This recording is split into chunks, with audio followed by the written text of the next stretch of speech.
Hello, everyone, and welcome back to the ex-Jehovah's Witness podcast. I am Mitch. I hope you're doing well.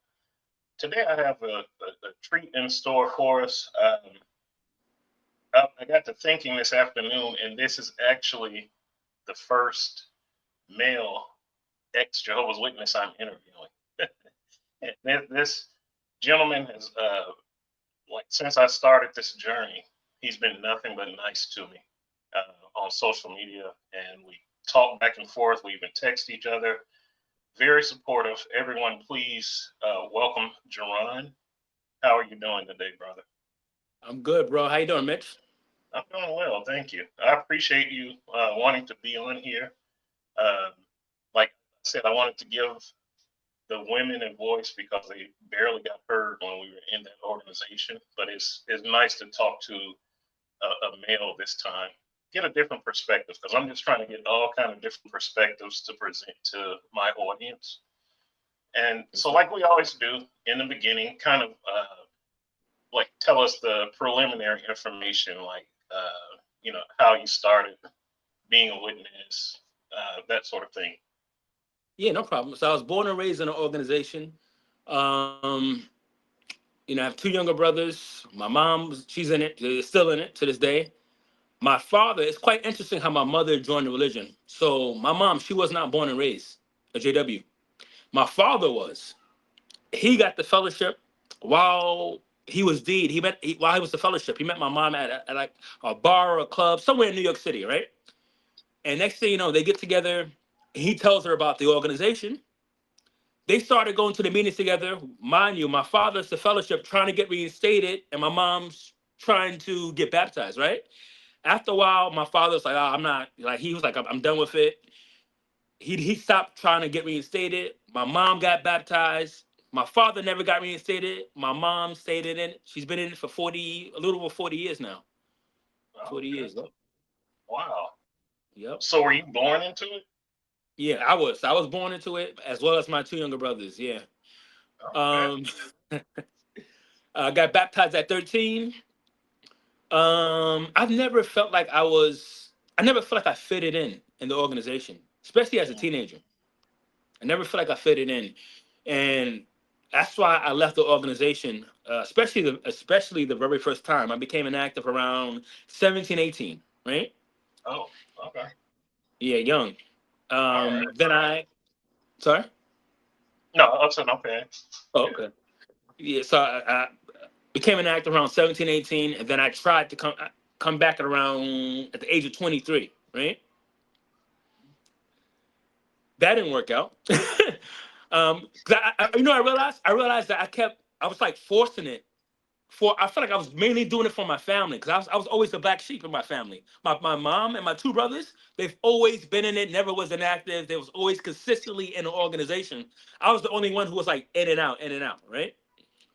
Um, so like I said, it became an actor for the first time around 17, 18, came back at around the age 23, and then around the age 27, I left again, right? Became an actor the second time.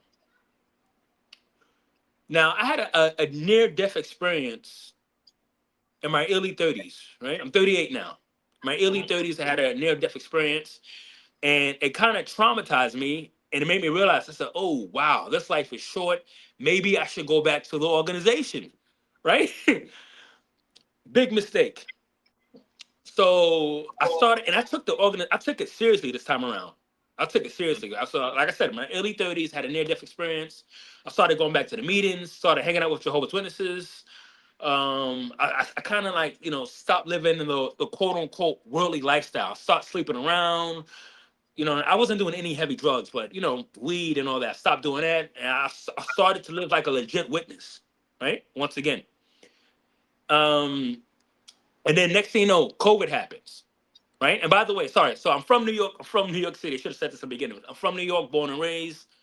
I currently live in Hawaii right now. Um, but when I was trying to come back to the organization, right?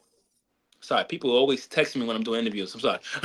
But when I was trying to come back to the organization, uh, I was in Boston, right? Mhm. COVID happens. COVID happens, right? And the congregation I was going to, no one could find my publisher card because I was inactive for so long. Remember, man, like I said, I was in and out, right? I was inactive for quite a while. And no one could, and I was going from congregation, I was backtracking congregation from the past, trying to see if the elders had my publisher card. No one could find it, right? Mind you, I was inactive. I was going to all my meetings. I was living like a legit witness once again. 2 years, I was doing this for 2 years. This is during COVID. No one could find my publisher card. So I was starting to get a little discouraged. Because I said to myself, the elders always encourage inactive ones to come back, to return to Jehovah, right? I did that for 2 years. And I understand I was like in this limbo situation where the elders, no one could find my card. And they kept saying, oh, just be patient, be patient. Meanwhile, when you're inactive during COVID, you can't comment at the meetings. You really can't. People, the witnesses were encouraging via Zoom, but at the same time, no one was really hanging out with me because no one was hanging out with me because I was this inactive person. Even though I was trying to come back, I still had this reputation. Oh, he was out in the world. We need to keep out. We want to encourage him to keep going to the meetings, but at the same time, we want to play it, keep our distance because we don't really know what he's about, So I was in that limbo situation for 2 years, right? Okay. And thank God I had friends who know me from the past, JW friends who knew me, who they were encouraging me. But I'm talking about my local area in Boston. People wasn't hanging out with me like that. When I was this is back when I was in Boston during COVID, right? People wasn't hanging out with me like that. So I'm getting discouraged, and I contact my mom. I said, Mom, I'm getting discouraged. I said, I'm doing everything in my power to come back to Jehovah. These elders can't find my publisher card. I've been in this limbo situation for 2 years. So my mom said, you know what, Jeron? Since this is your hometown congregation, I'm from Harlem, New York City, right? My mom said, since this is your hometown congregation, I'm gonna reach out to the elders in this congregation, right? Now, since I left New York, that congregation merged. The co-be or the coordinator of the congregation, I didn't know this elder because the congregation merged, right? So my mom, she runs to this elder. She tells him my situation, and he goes, "Oh, well, we can produce a new publisher card for your son. If no one could find it, we could just produce a new one." But he goes, "However, we have to have a judicial with him. We have to Oh know what he's been up to, right?" yeah. So I didn't think nothing of it. I didn't think nothing of the judicial because I said to myself, for 2 years I've been living like a legit witness. And I'm thinking that these elders was going to focus on that. I'm thinking that they're not going to care about what I did when I was inactive. That was years ago. They're gonna focus on the fact that I returned to Jehovah, right? You already know. Big Yeah. mistake. Big mistake. So mind you, I'm living in Boston at the time. My mom's, my mom's in New York. So me and these elders, we have a judicial over Zoom, right? I'm in Boston, they're in New York. And like I said, I'm thinking nothing of it. I saw the last 2 years, I'm living like a witness. I'm doing good. I'm going to all my meetings. That they're going to welcome me back. Everything's going to be all lovely. Peaches and cream, right? Nah. So this elder, right? This one elder, the Kobe elder of the congregation. Right? I felt tempted to put him on blast to say the congregation. But anyway, I'm not. But a lot of people watch my channel. They know the elder I'm talking about. It's on my channel. I spoke about it on my channel plenty of times. But this elder, this is how he starts the judicial over Zoom. This is how he starts it, right? Right after the opening prayer, he goes, "Oh, Jeron, so we heard that you've been inactive for quite a while. What have you been up to while you was out in the world? What have you been doing?" Right? So he pretty much saying to me, "Tell us all your flaws, tell us everything you've been up to, so we could disfellowship you." Right?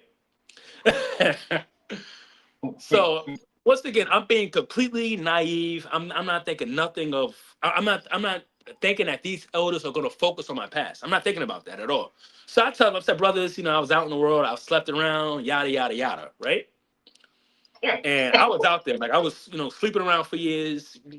That's what people do when you leave this organization. Huh? I'm sorry. I was at as soon as you said that, that was it. Yep. So I said, yeah, brothers, I was out there, I was sleeping around. But I said, however, brothers, the last 2 years, I cleaned up my act. I was living like a witness. They didn't care about none of that. Uh-uh. They didn't care about none of that. And I'm thinking about the prodigal son. I'm thinking about the product side. People text me. I'm thinking about the prodigal son.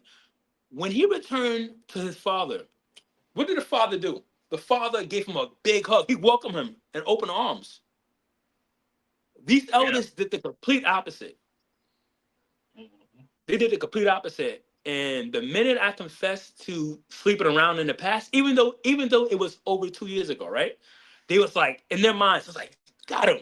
He confessed, we got him. Now we Oh could D yeah. him. Now we could fellowship him, right? Mhm.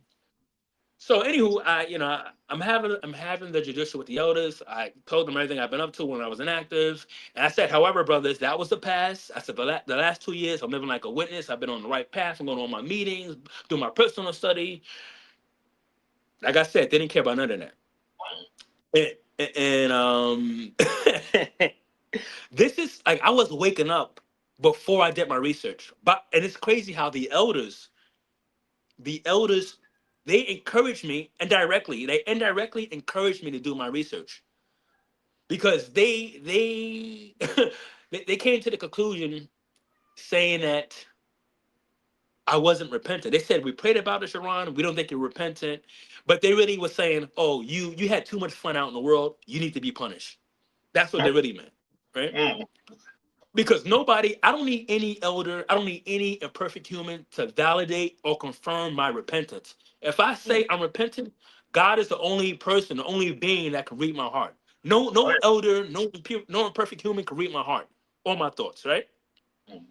So they thought that they was gonna pull a fast one on me, and I have street smarts.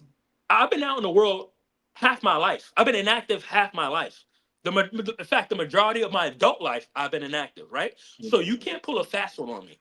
I'm good at reading people, right? Mhm. So these elders said, "Oh, we prayed about it, Jeron. We don't think you're repentant. You're gonna be the fellowship. We prayed about this."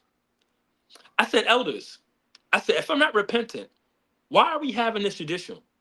Why did I change my life for the last 2 years? I stopped sleeping around. I've been going on my meetings."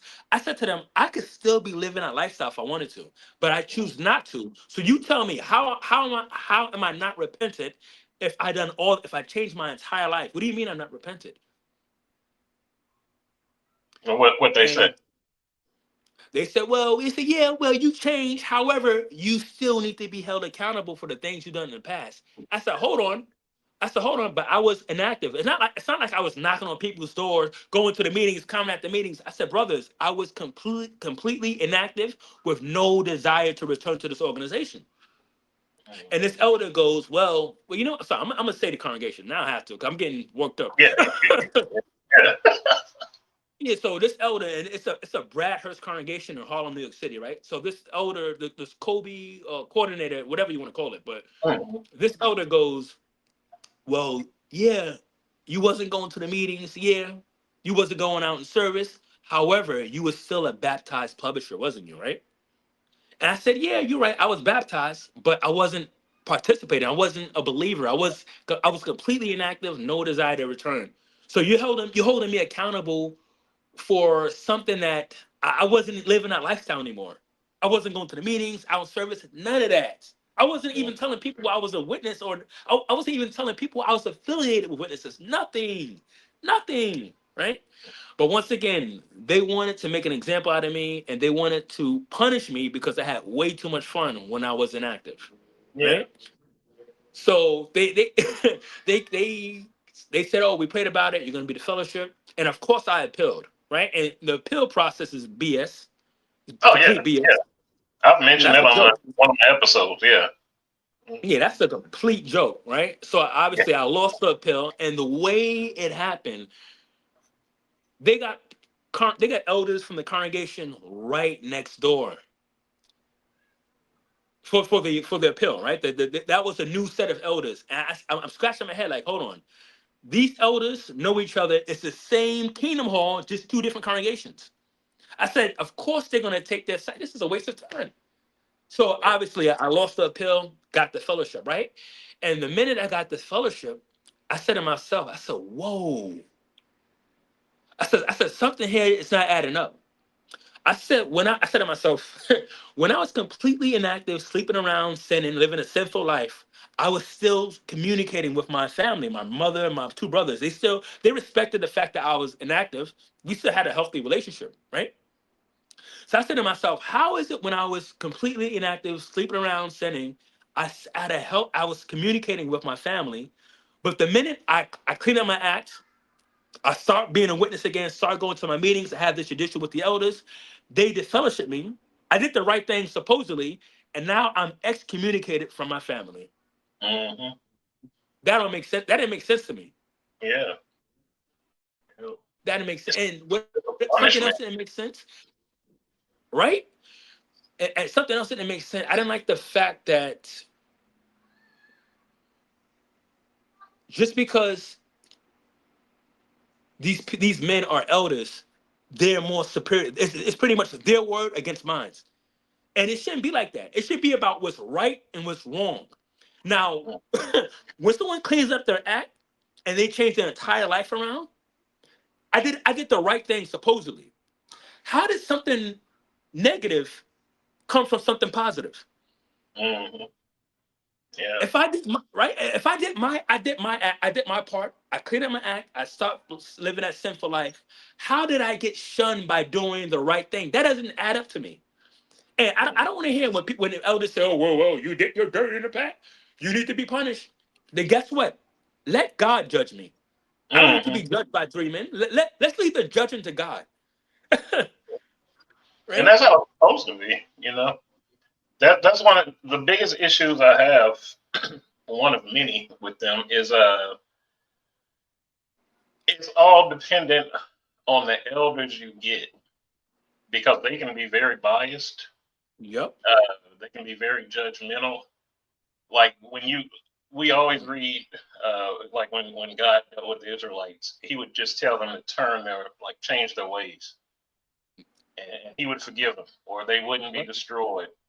But then you have like these imperfect men, and they like hold you onto this high standard, and then it's like they put their own will on you. And when you mentioned the appeal, I'm glad you mentioned the appeal because I haven't mentioned it too much on the podcast, but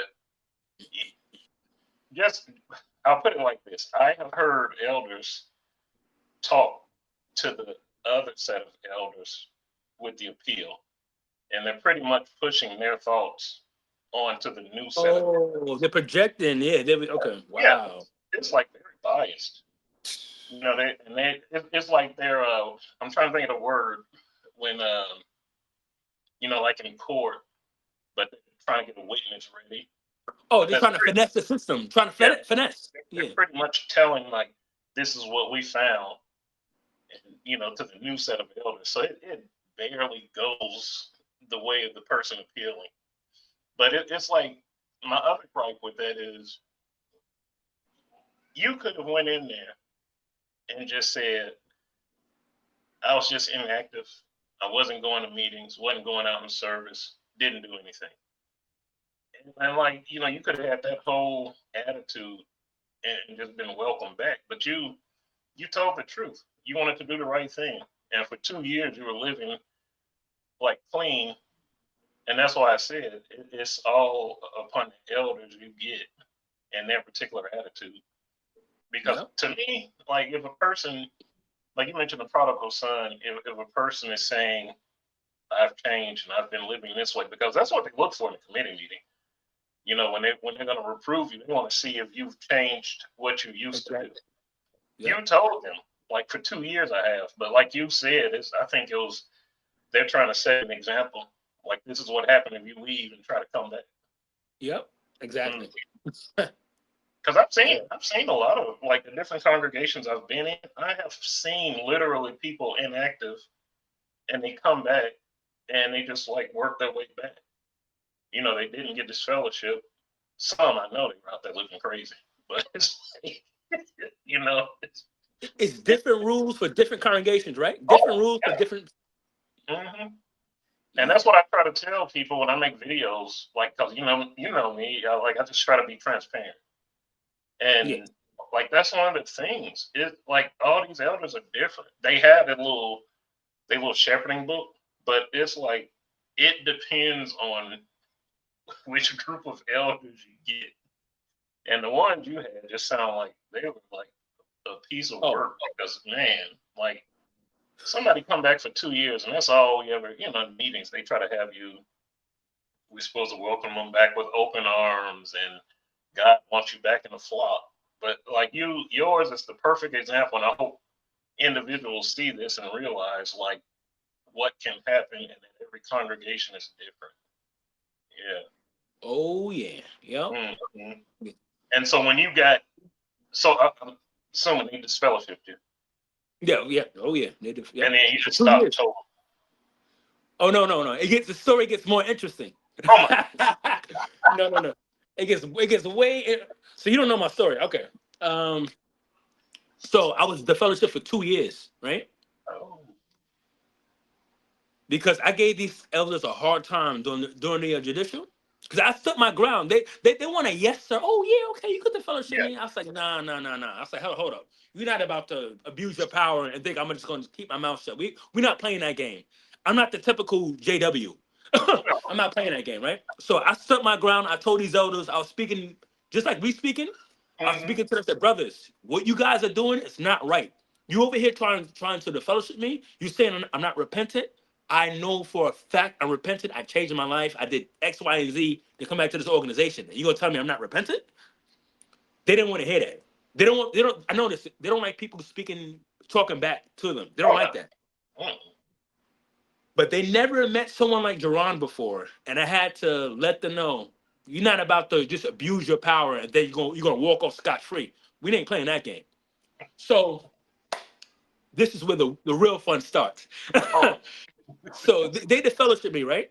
And I had this, bro, Mitch, for the first month, I had this unsettling feeling. I said, hold on, this is not right. I said, there's no way in hell I did everything right for 2 years just to get the fellowship. I said, nah, this is not right. So something happened. I had this, my gut intuition was saying to me, Jeron, something is not right with this religion. Mm-hmm. For the very first time, when those elders to fellowship me, I let a month go by with that unsettling feeling in my gut. And I allowed myself to do research. I said something. I said this don't feel right, right? And the minute I allow myself to do research, bro, as you know, bro, the minute you do your research, it's done. You see this organization for what it is. Everything else unrevealed, right? You see it for what it is. And I woke up. I woke up when I was the fellowship, right? Okay. But but I got reinstated. I got reinstated for a reason because I wanted everyone to see that that elders in general, not just these elders that the fellowship me, but I wanted people to see that, and I wanted people to see that elders in general, they have no Holy Spirit because Jehovah's Witnesses, and I believe this too. I honestly believe that when elders, the fellowship people, that they have some guidance, some spiritual guidance, some Holy Spirit from Jehovah. I wanted people to see that this is nothing but a man-made organization, Oh yeah. right? Yeah. So, mind you, I woke up a month after I did my research, right? Mm-hmm. COVID was dying off little by little, right? People started going back to the meetings little by little. So I moved from Boston to Hawaii when I was the fellowship, right? Okay. So I told the elders here in Hawaii, even though I was wide awake, mind you, I was pretty much an apostate, right? But I was a man on a mission. I wanted to expose the elders. I wanted them to reinstate me while I was the fellowship, so that when they reinstate me, I could pretty much tell everybody, hey, these elders are full of shit. Excuse my French. I hope you don't Yeah. mind me Oh, cussing. that's fine. I do Okay. that here. Okay.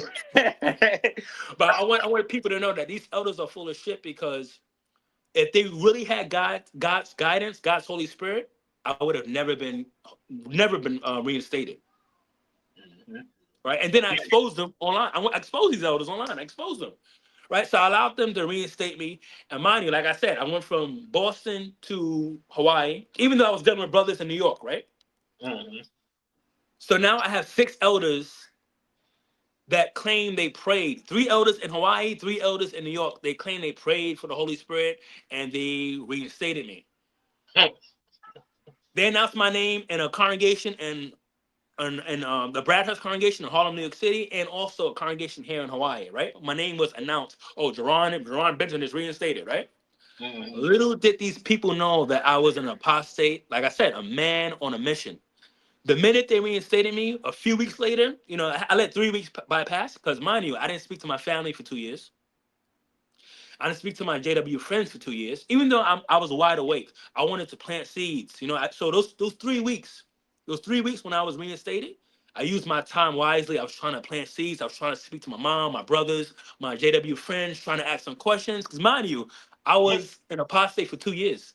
I did my research for 2 years when I was in fellowship. I used my time wisely, right? So now I'm wide awake. I'm trying to plant seeds, right? But after 3 weeks, I said, I can't keep doing this. I had elders here in Hawaii calling me, "Hey, Jeron, let's go on service. Let's come to my house for Bible study." I was like, nah, I ain't doing that. So after 3 weeks of me being reinstated, mind you, I was a fellowship for 2 years, right?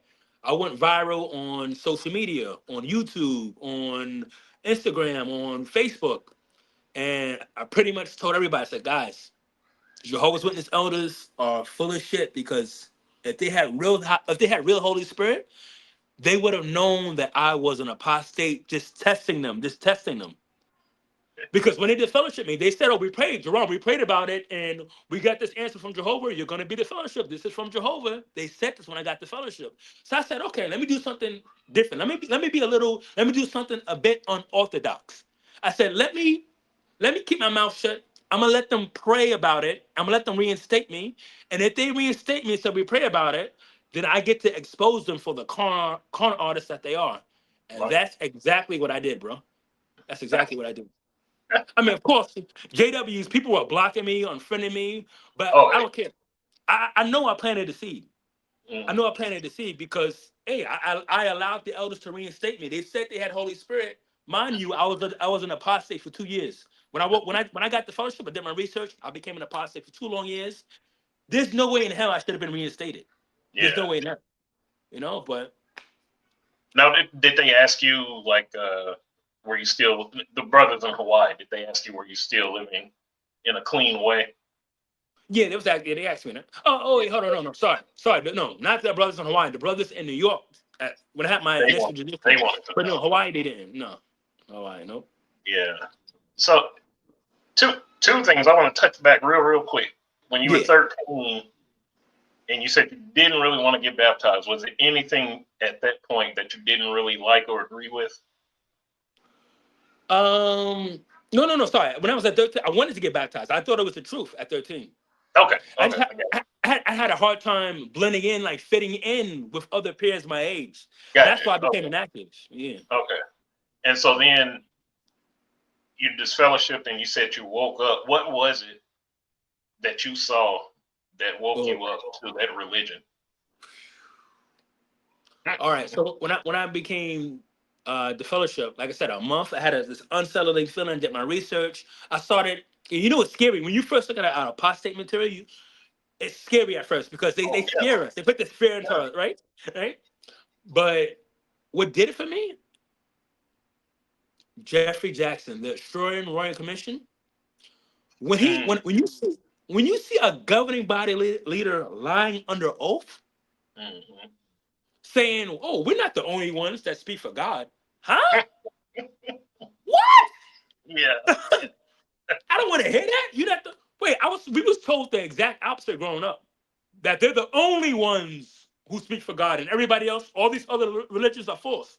And he Yeah. said the complete opposite. I said, "Whoa!" So that told me when he said that, I said, "Oh shit, this is all fake." Because if he really believed that this was the truth, he would have stood up in court and said, "You damn right, we're the only ones. I'll Yeah. go to jail for this religion. I'll die for this." He would have stood up for his religion. He didn't do that. Mm, And I said, "Wow, this is fake." And I woke up. And that's when I heard him say that, I woke up like that. mm, yeah. What about you? What about you? Uh, so like you said, I was like they teach you to be afraid to talk to apostates, right? So I walked away in December of 2024, And I kind of just like, I was just doing my own thing. I didn't really see anything online on social media until like late May. And like you said, I was afraid. I was like, ooh, I really shouldn't be hearing this. But the more I listened, the more I was like, you know what, these people aren't like they tell us they're. You know, they told us they were demonic and under satanic influence and they're Yeah. mean and hateful. And I'm around these people and I like felt bad for cursing, you know, and it's like I'm like, they're supposed to be these big bad apostates and I'm feeling bad for cursing. But it's like I was just listening to what they were saying, and then the day that changed me, I made a video about it. One of my friends that I talked to over in the UK said, I'm gonna send you a letter and I want you to look at what it's saying. And it was a letter from one of the branch offices to a body of elders in the congregation, basically telling them that, you know, we got the letter you all wrote to us about so and so. And we see that he's confessed that he's done murders with Whoa, the S, plural, plural. Oh, wow. murders. Woo. But no one needs to know. We understand he just recently got married. Think of think of what that would do to his new bride if she found out. This is what the branch is telling him. And then the kicker was like, in your letter, you also mentioned that it may be suspected that he's had marijuana usage. So why don't you all question him about that? And if anything turns up about that, you can have a committee meeting about that. But leave the murders alone. He confessed that to you. And I was like, what in the F? And like, yeah, I read the letter. I lost my shit. And I messaged my friend in UK and I was like, tell me this is fake. And she's like, no, like, that's for real. She's like, I got more. And I, it was like, I was enraged because I gave my life to that religion. Like, I believed in it. I fought tooth and nail. I would defend it. But then I'm hearing all these things, and then about the CSA going on, and they're hiding predators within the congregations, and like that's what turned me into the beast I am now. Yeah. Speaking of which, bro, I love your channel. I told you this, but I'm gonna say it again. I love your channel. You just joined the ex-JW community. Welcome, by the way. But bro, your channel is blowing up. Like seriously, I love what you're doing, especially with the CSA. I heard you mention that before. You mentioned that you're bigger than, and you have two kids. You have two daughters, right? Well, all together we have three sons and one daughter. Oh, okay, my bad. Sorry. Okay. Mhm. Yeah, Yeah. and it's So just like talking to the ex-Jehovah's Witnesses, and some of them I'm talking to, they've been victims, but nobody's listening to them. And I'm seeing like what it's done to them mentally and emotionally now that they're adults, and that like pissed me off even more. And like I used to like when I first started, I would feel bad for posts I made because I'm like, man, like this is against the governing body. And the more I'm doing it, I don't even care anymore. I'm like, F them. Like they don't care about us. Like I don't exactly. care what I expose. And Yep. yeah. And Mm, honestly, bro, you just exposing the truth. That's all we're doing. yeah, yep, yep. We're telling people the truth about the truth. And the irony is, Jehovah's Witnesses don't want to hear the real truth. Mm-mm. But yet they will claim that they have the truth. How Mm. ironic is that? You tell them the truth about the truth. You tell them to do research. They go, oh, no, we don't have to do research.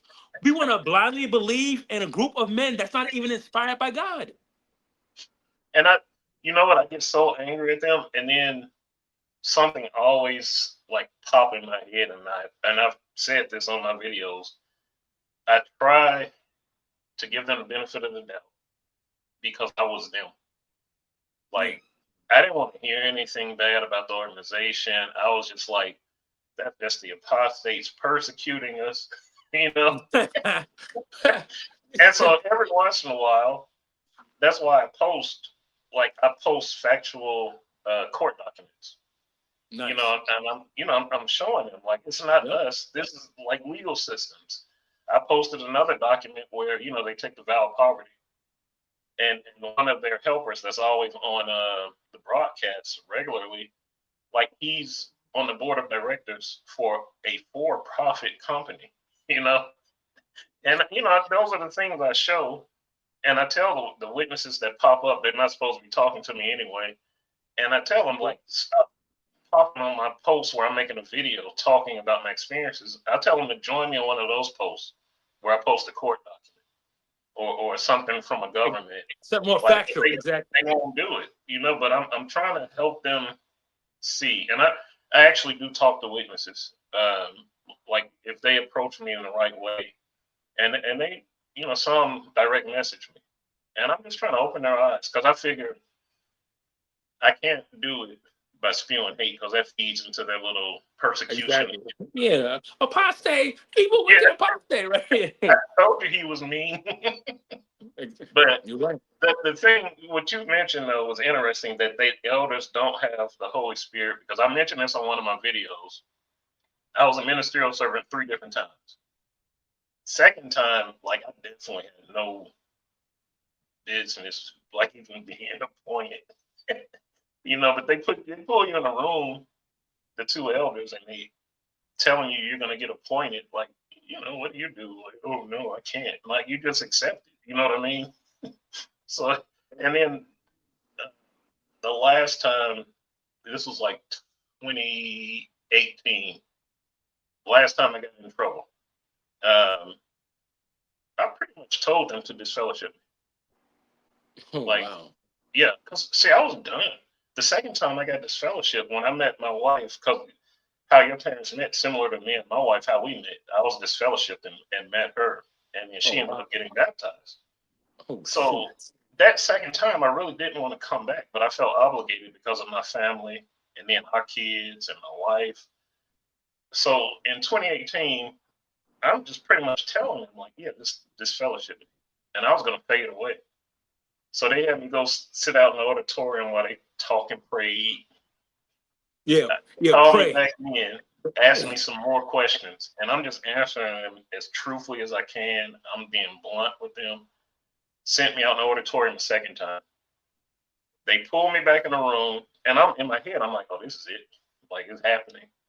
And they told me, like, we prayed twice, and we feel like it's still good in you, and you know, you went astray. So we just gonna reprove you. And I'm like, what in the F? Like, you all sitting in front of like Satan's son and telling me, you know, it's like this is man can't read hearts. You know what I mean? It And the can't. same like when you were like you should have been honestly, you should have just been like they should have just worked with you and encouraged you, making sure, you know, you're going out in the field ministry with them. Like that's what should have happened to you. I've seen it happen before in numerous states I've lived in. You know what? You're right. That's what should have happened. But you know what? It's a catch-22. Everything happened the way it did because that woke me up. Yeah. Right? If those elders showed me love, and initially I wanted love. I wanted love, right? Initially. However, if that happened, who knows? I would probably still be highly indoctrinated, even with doubts. But I probably would have been a highly indoctrinated JW right now. Yeah. So it was a blessing in disguise. It woke me up. I woke up. Mm-hmm. Like I said, the elders are the reason. The way that judicial went down, that was the reason why I did my research. Yeah. I'm so glad you brought that up because it's I haven't really touched on it that much about, you know, just how the judicial meetings work and everything. I've mentioned it here and there, and some people ask me questions offline, but yeah, it's a pretty crazy procedure, especially the appeal. I so my father, he was just like, you know, an elder all my life, and I've seen him go through appeals, and I've seen like where the person in our congregation appeal and they bring in other brothers. I don't even remember anybody winning an appeal. Like, yeah, I just It's a joke. The whole appeal system I, is a I would joke. say the one time it happened that I remember, it got so ugly the branch had to get involved, and that person stayed in, but they were like what they call marked. You know what I mean? They were treated differently. But I remember that one time the branch got involved. That was an ugly case. But it's like, it's a flawed system.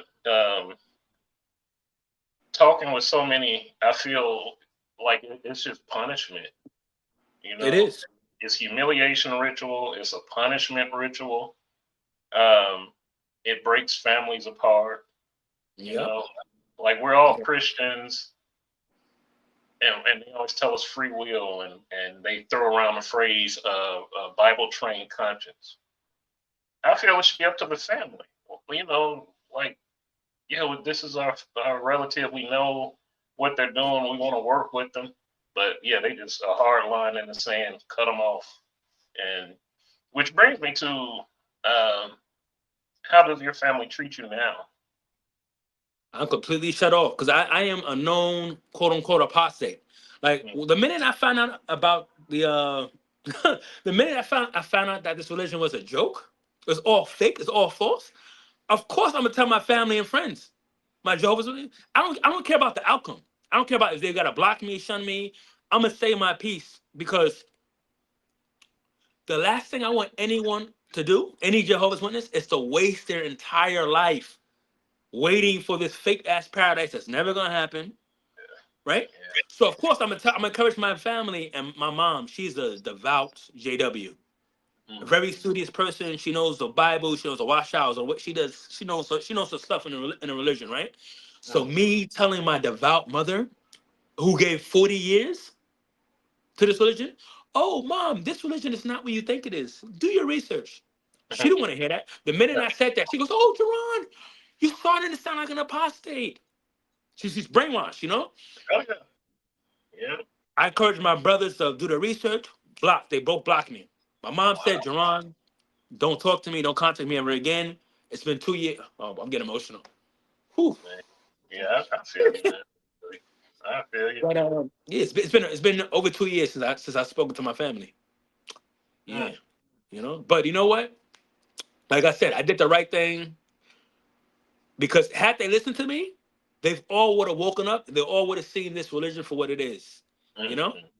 They decide not to, they're gonna have to live with the repercussions. They're gonna have to, and I hate to say this, and I'm gonna make a video about this in the future on my channel, but a lot of Jehovah's Witnesses, most of them, sad to say, they're gonna die, they're gonna grow old and eventually die believing in this paradise. Oh yeah. This paradise lie. And it's sad, it don't have to be like that. If Mm-hmm. the Jehovah's Witnesses were open-minded and they listen to people when they say, hey, do your research, this religion is not what you think it is, witnesses would be like, "Whoa!" I feel like I don't comprehend how a Jehovah's Witness could shun their family for encouraging them to do the research, but yet you're gonna listen to 9, 10 men in upstate New York, men you don't even know. You don't even know these men. You're gonna listen to a group of men over your own family. Mm-hmm. I will never comprehend that. So, like I said, I've been shut down for a little over 2.5 years from my family, but in my heart, I know I did the right thing. I have no Yeah, regrets whatsoever. yeah. Yeah. I would say just keep doing what you're doing. You never know, uh, when something clicks with someone. You know, my parents, they're in their early 80s, and they got baptized in 1966, and I'm the same way you are. It's just like I get enraged thinking that they've dedicated, the majority of their lives to something that's fake. So I'm just like, I'm not gonna rock the boat too much. My mom has dementia; it's getting worse, and I just like, I Sorry to just hear want that. them to live the rest of their life believing in the hope that they've always hoped in. Like that's where I'm at with them. My brother, I know Mm. he's been on my TikTok channel because my nephew ratted me out, and so I know my Mm. brother's been on there. And on TikTok you can see who visits your account. Yeah, I don't And have TikTok. Okay, okay, but yeah, you can see who's been on your account, and it's been a few witnesses. So I yeah. know, Mm. yeah, I know they're watching, and that's why I try my best to be as nice as possible. Yeah, that's good Sometimes though. one of those active witnesses come on there and they push a button. You from Harlem. I was born in Chicago. Like somebody popped on there like 2 or 3 weeks ago, and an active witness and called me boy, and I like Mm. lost it. but for the most part, I try to be real nice so that they can be like, okay, he's reasoning. He's not being crazy. But yeah, I would say just keep doing what you're doing. Like we never know what's gonna wake someone up. And That's true. I honestly, I'm sorry. I'm sorry. no, I honestly believe that more and more people are going to wake up as time passes because this, as we both know, this religion is not, it's not the same religion as it was back in the 80s and 90s. It's revamping into something different. It's becoming a mainstream a mainstream Christian religion, oh yeah, mhm, right? yeah, yep. So I feel like more and more people will wake up. And I didn't say this. My grandfather, he actually woke up. He's in his 80s. He's in early 80s. He woke up after 50 years. He woke up during COVID. See, So he gave me hope. He gave me hope that my family, my mom, my two brothers might wake up one day. So yeah. That's why I say just keep doing what you're doing because it's like it's like all us old school, ex-witnesses. We talk about how we remember. Like I remember how I felt when they said they bring beards. Like I felt some type of way because I'm like, wait a minute now. All these decades, they were so like firm. Can't do it, can't do it, can't do it. All of a sudden we can. And it's like that's waking some people up too. Like this is just man made, yep. uh, it's People people those were things. marked. Stop, sir. Mm, People were marked back then. If you went to the Kingdom Hall 5 years ago with a goatee, even with what have you, just goatee, you would be called to the back room. And now you got governing body leaders with the same mm, goatee that we had.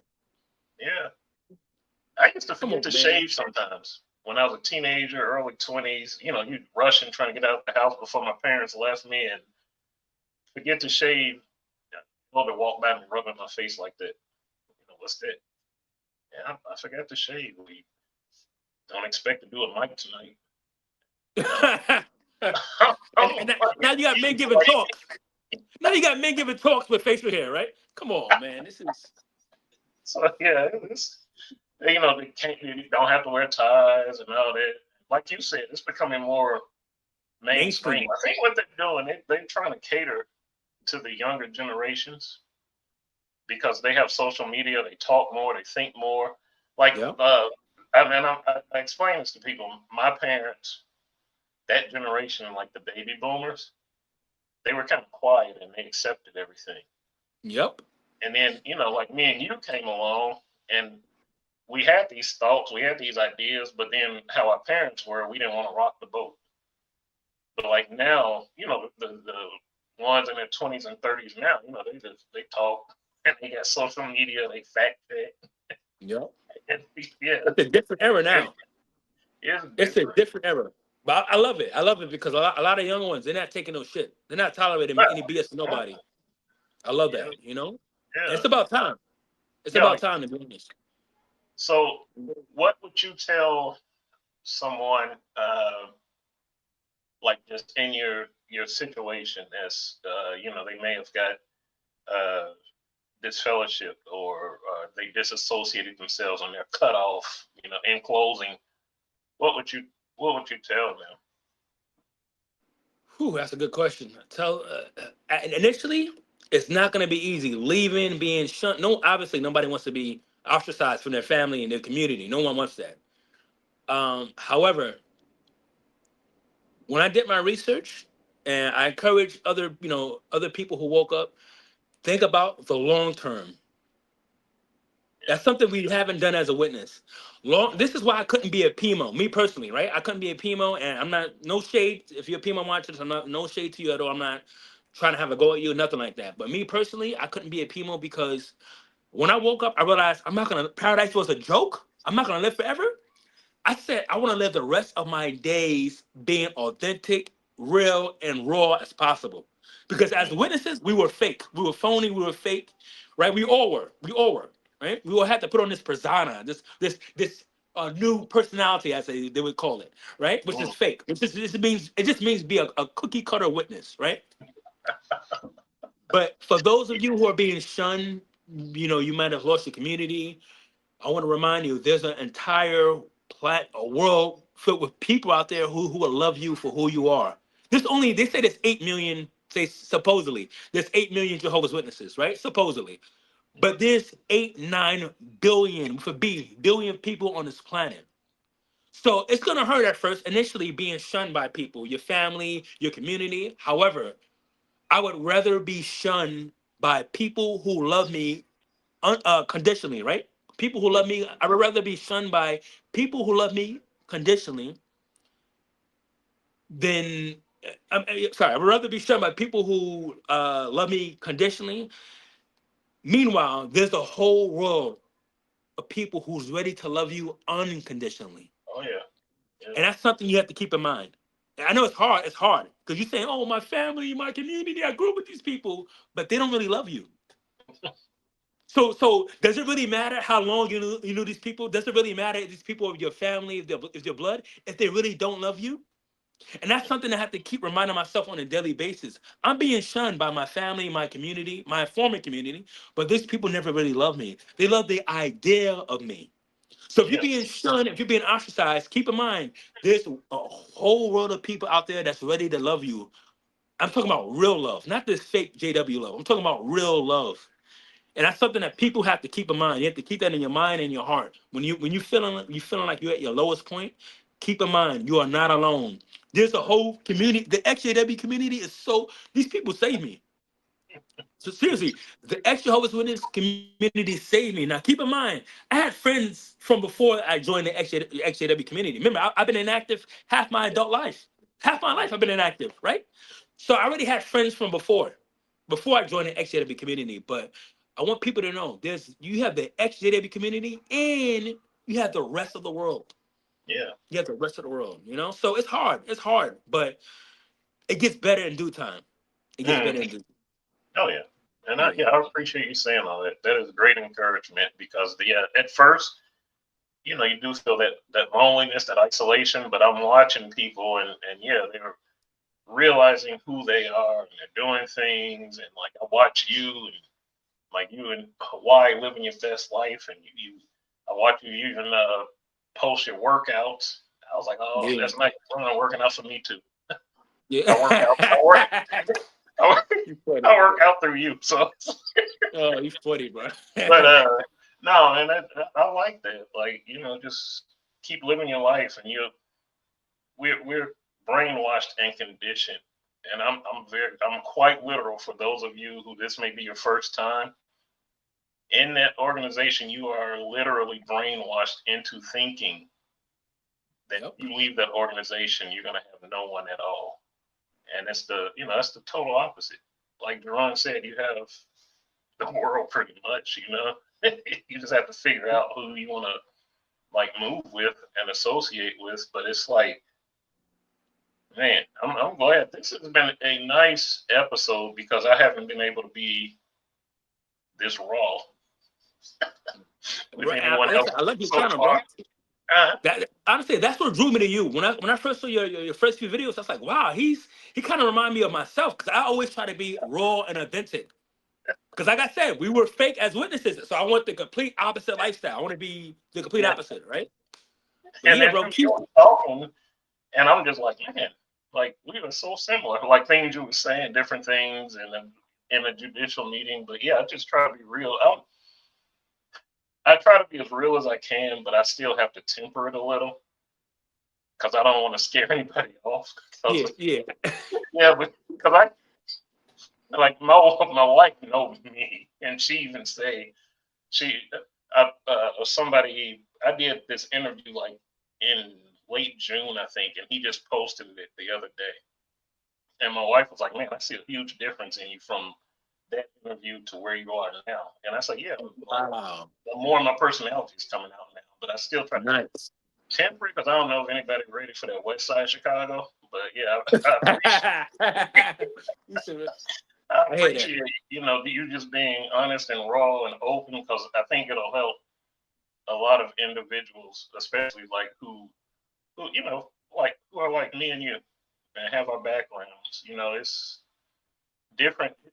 Congregations are different. I'll put it like this: congregations are different from where I went in the suburbs and some of Georgia to the inner city congregations, like in Oh, I can Chicago, imagine.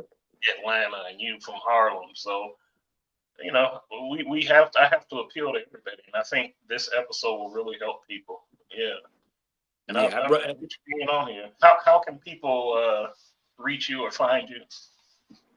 So I got my own channel. My first and last name, Jeron Benton. It's simple. My channel's simple. Just under Jeron Benton. Yeah, Email. Oh, bro, you mind if I do the Vegas meetup on your?